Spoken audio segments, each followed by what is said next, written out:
Hi everyone, I'm Giulio. I'm from class of 2020 from MSF, and I'm currently the president of the MSF Alumni Association. And I received a lot of questions from you, and I'm very happy to answer them all and give you some tips and advice on how to prepare for university and what to expect from this experience.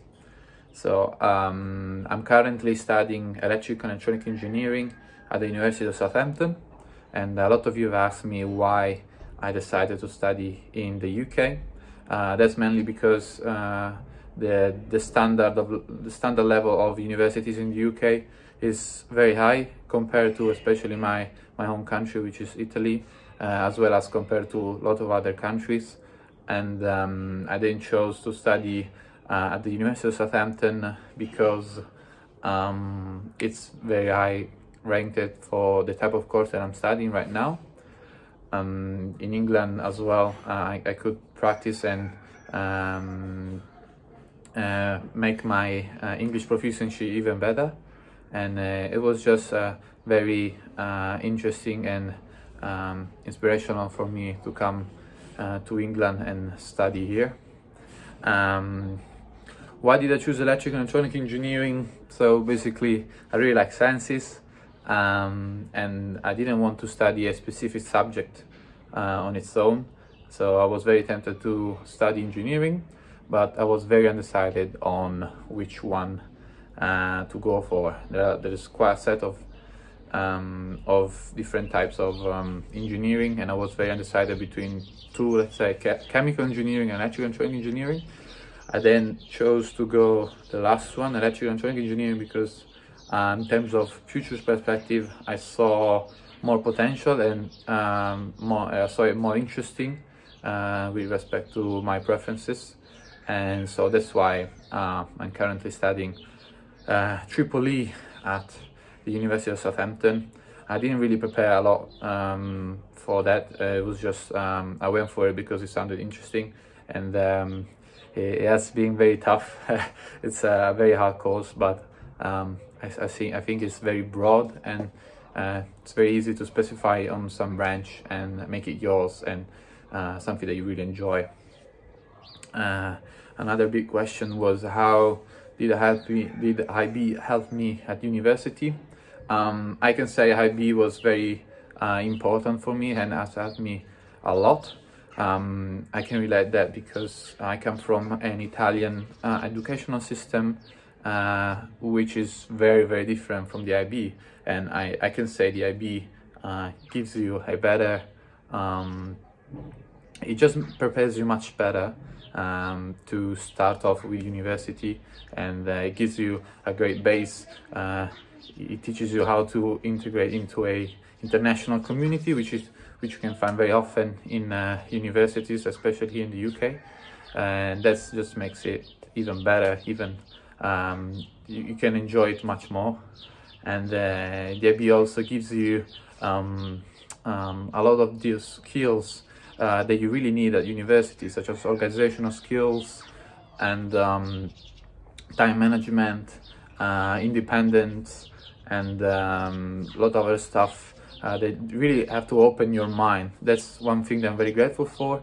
IB really opened my mind on the potential that I could achieve at university, whereas while I was in school in Italy, I didn't even know that university was a thing. Almost it was really something so far away from me, whereas I think the IB it really helps you to start to think about university very early, so that you can prepare much better.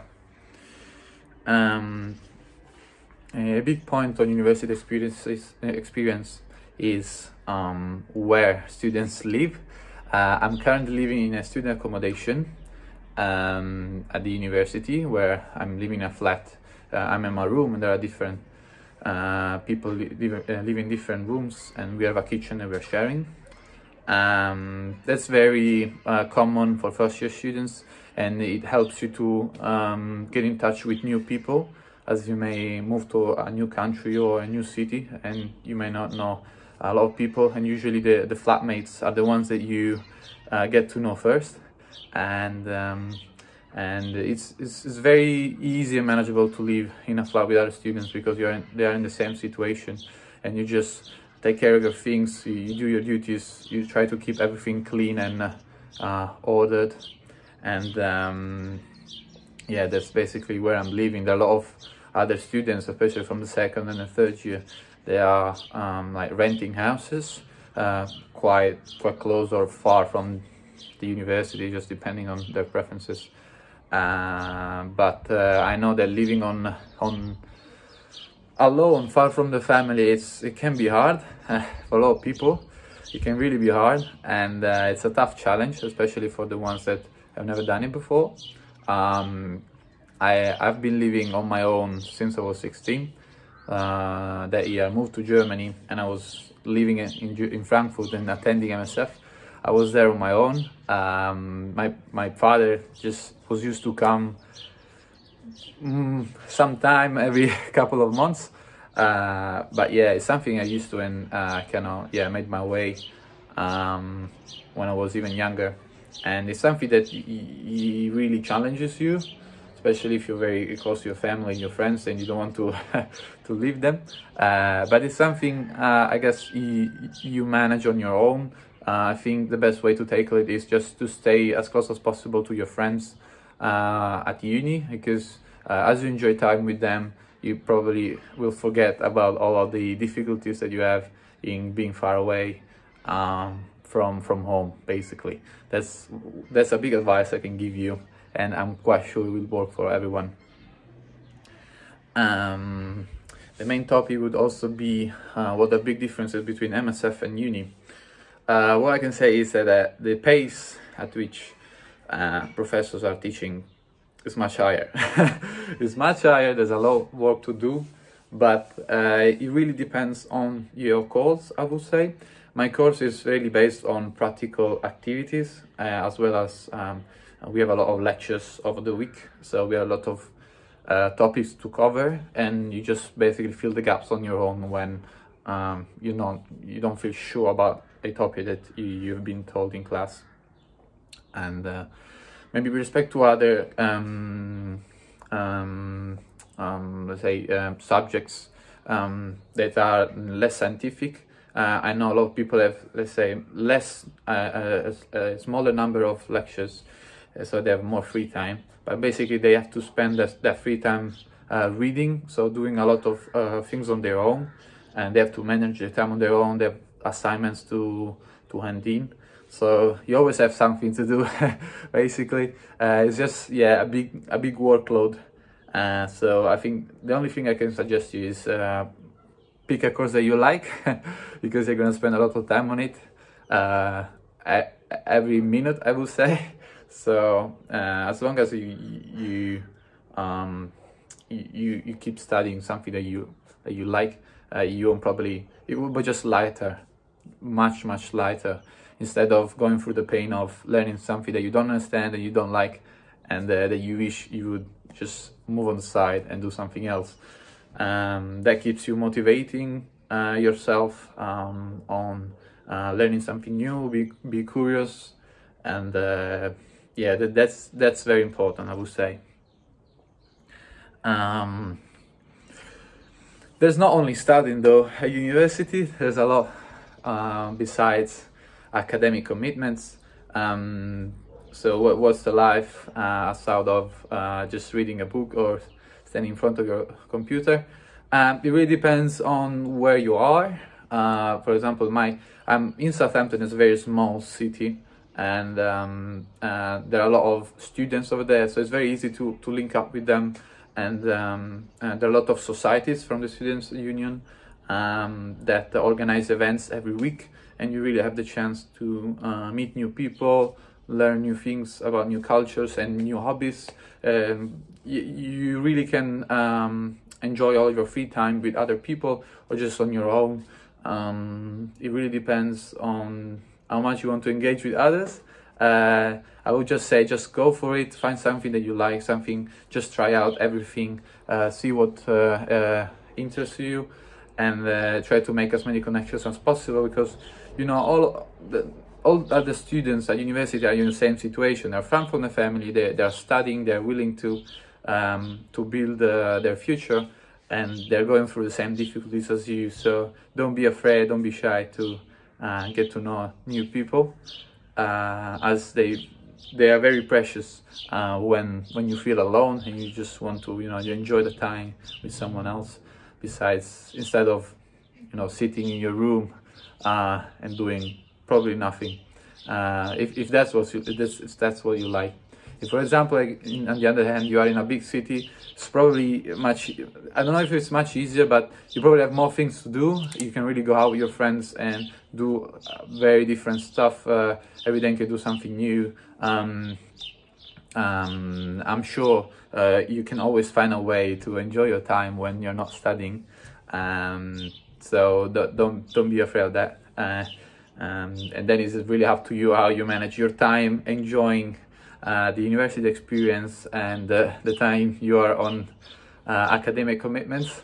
It's really up to you how you manage that. There's no one telling you should spend more time on the books or you should go out more.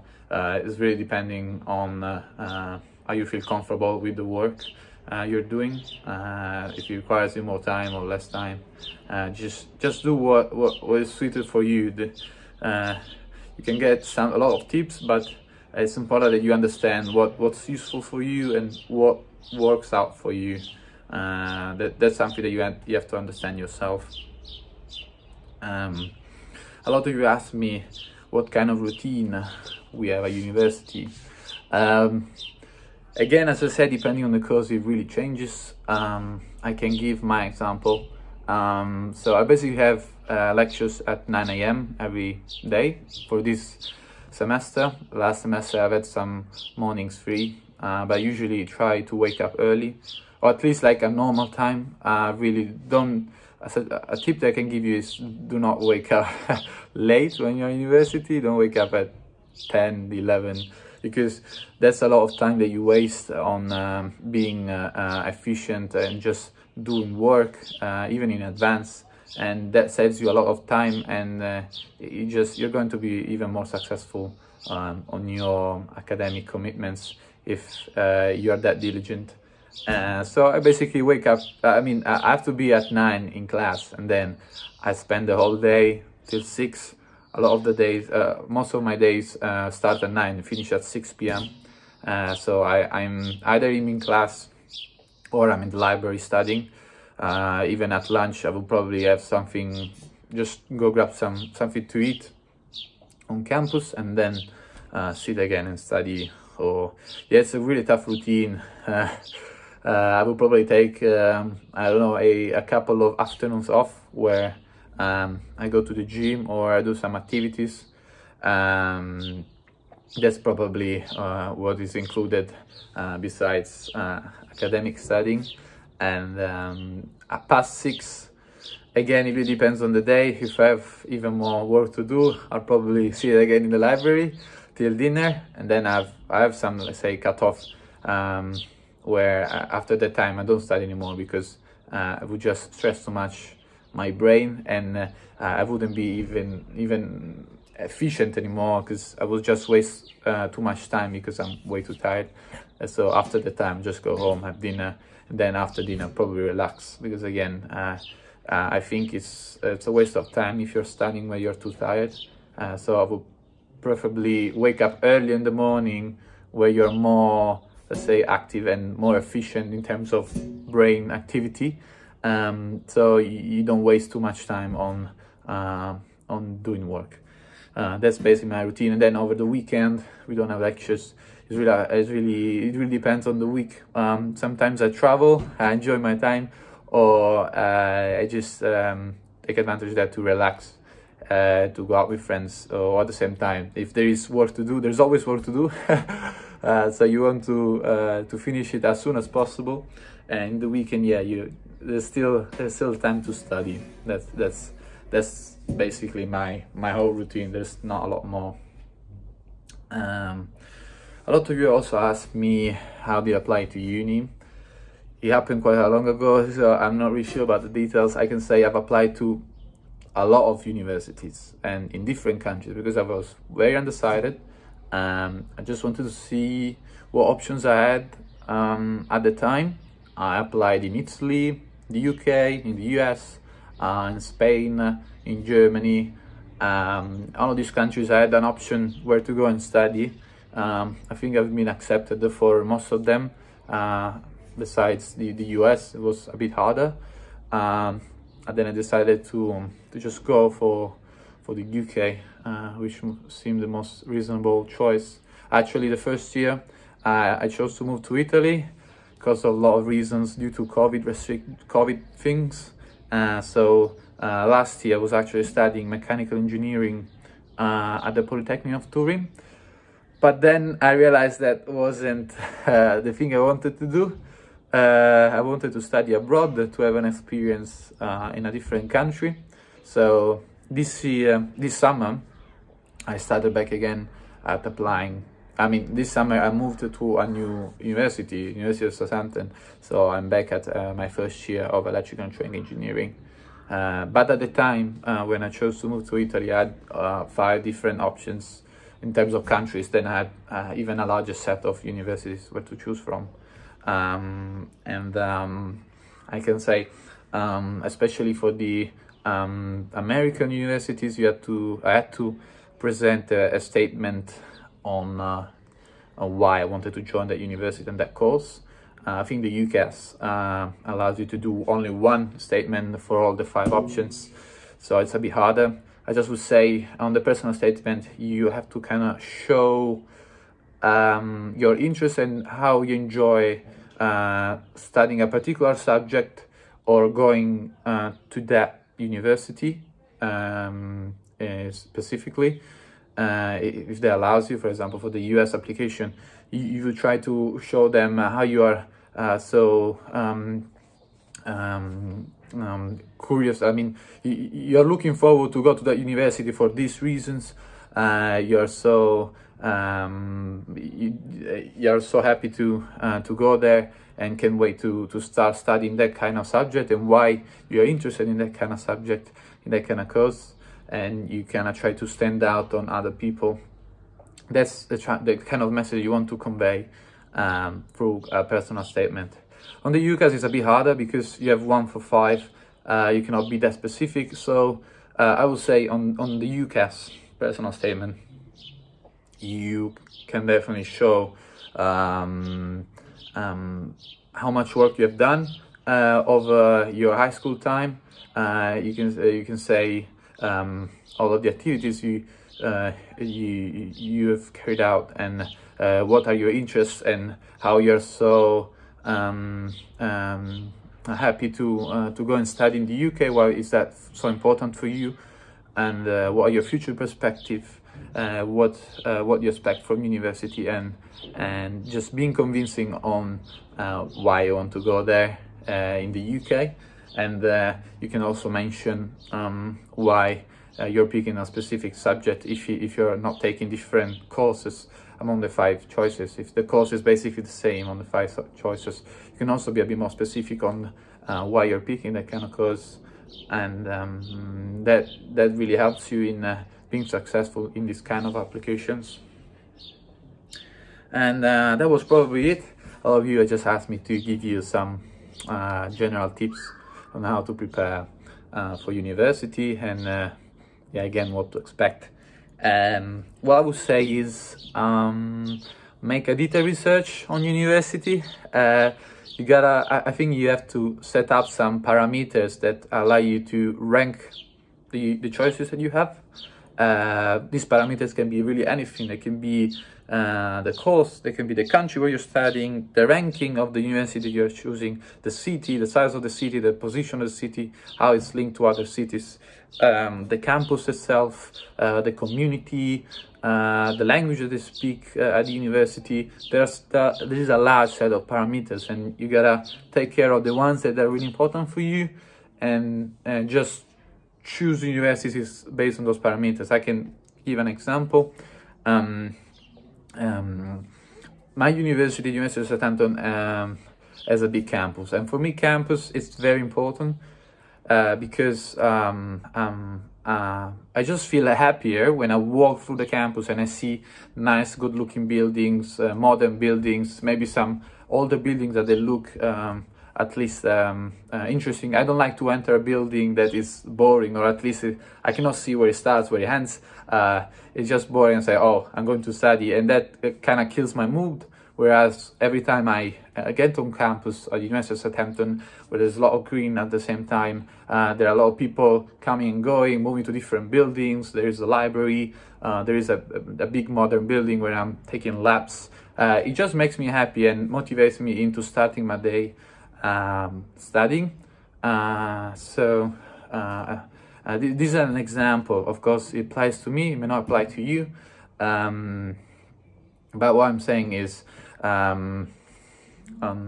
choose some parameters that are really important for your experience, and make a detailed research on the universities that meet your requirements, let's say, because you want that to be at least as perfect as possible. It probably won't be, but that, I think, as you convince yourself to go to university is very important, because you're then motivated into going there and starting your university experience, which is, I think, the first thing that you want to have when you start university. As I said, pick the right course. It's very challenging. I know it's very challenging because you don't really know what to expect. But if you choose the right course that really motivates you because you really like it, it's gonna make things way easier. A lot of people have dropped out of university just because they didn't like the course, and they have to start again, or they maybe just leave university. I don't want to put pressure on you, but just take care of it, okay? That's important. And one last thing I would say, try when you're applying to get in touch as much as possible with the universities you're applying to. Even for small details, call them, send emails, get in touch with other students. Try to interest yourself a lot and get a lot of information from the university you're going to, even if you have small doubts, small questions, and you cannot find them on the internet, which it happens very often because the website is not very holistic. Just give them a call because they're going to give you all the information you want, and from there you can then decide whether it was successful or not successful, it was satisfying, not satisfying. But don't be shy. Call them, contact them. I know it may seem weird. It was at first it seemed weird for me to even contact a university, because I was saying it's so much big, why would they answer my emails? But that's what universities do. That's what they're supposed to do, because they want a lot of students to come in. And I said, oh great, if I hadn't known earlier, I would have sent so many emails to a lot of universities. But that's something you want to plan and to get ready for. And if you have even more information, that is just going to help you even more. So don't be afraid to contact them, university that you think you're going to apply, or think you're not going to apply, because new information comes up and things may change. You can change mind on a specific university and moving to another one. So keeping this contact is very important at the same time. And I think that was all. I'm very happy to have given you some advice, some tips, and told you a bit more about my experience. I hope you found it helpful. And if you have any more questions, just email me. You can find the emails from Mrs. Tatiana, and just contact me if you need any more information, if you need any more help. And yeah, probably one more thing is read your emails. It's very important you don't have too many unread emails in your inbox, because university works only on emails. It's very important you read your emails, because a lot of assignments are given through emails and you don't want to miss them. There are deadlines given by emails, exercises given by emails. So what I would say is start with a clear inbox and spend some time every day to read your emails, because they are very important, okay? So thank you very much for listening. I'm very happy and grateful for having the opportunity to share my experience. I'm very grateful to MSF for having prepared me for university. and hopefully we hear you soon, and contact me if you need any help or any more information. Okay, thank you very much. See you soon.